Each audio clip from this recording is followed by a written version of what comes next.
This is for Zoology 141. My presentation is on the retina.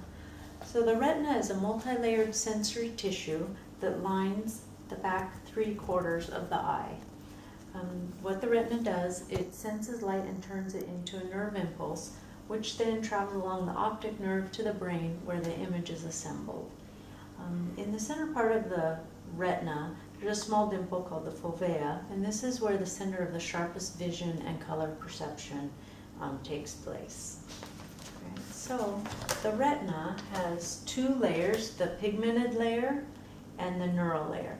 Only the neural layer plays a direct role in vision, whereas the pigmented layer, it does absorb light and helps light from scattering in the eye, as well as it does play a role in photoreceptor renewal. Whereas the neural layer has three different types of neurons: the photoreceptors, the bipolar cells, and the ganglion cells. The photoreceptors include the rods and the cones. The bipolar cells include horizontal amacrine and Mueller cells, and then we have the ganglion cells. All right, so the rods and the cones that are in the photoreceptors, the rods, we have about 120 million rods in our eye, and they're for dim light as well as our peripheral vision.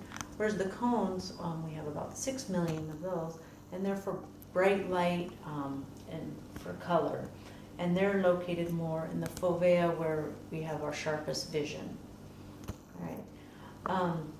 When no light comes in, the rods and the cones actually secrete an inhibitory neurotransmitter, which synapses with the bipolar cells, inhibiting the bipolar cells, and therefore no action potential is generated, and so no image is created. However, when we do have light coming in, this is the pathway of light coming in, it causes the rods and cones to not secrete the inhibitory neurotransmitter.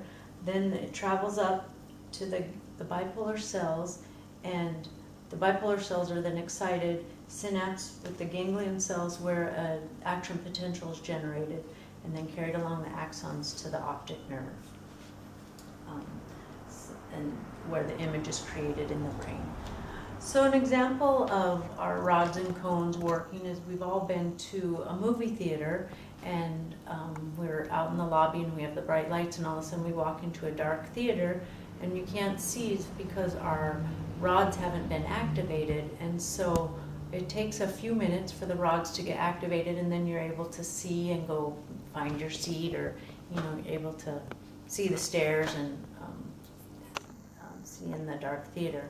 When you come out of the theater, and you walk out into the bright lights, all of a sudden the rods that have been working in that dark light are saturated, and then it takes a few minutes for your eyes to adjust and for the cones to be working again to adjust to the bright lights. So that's an example of our eyes adjusting to dark and to the light. Some interesting information is pirates used a patch over one eye to be able to quickly adjust from going above board to below board. So what they would do is have a patch over one eye, go below deck, and they would flip up the patch on the eye that hadn't been affected by the light, and that way their eyes could quickly adjust to the darkness in below deck. And I found that interesting because I had never thought about that before, but that's an example of how our rods and cones work in vision in our retina. All right, thank you.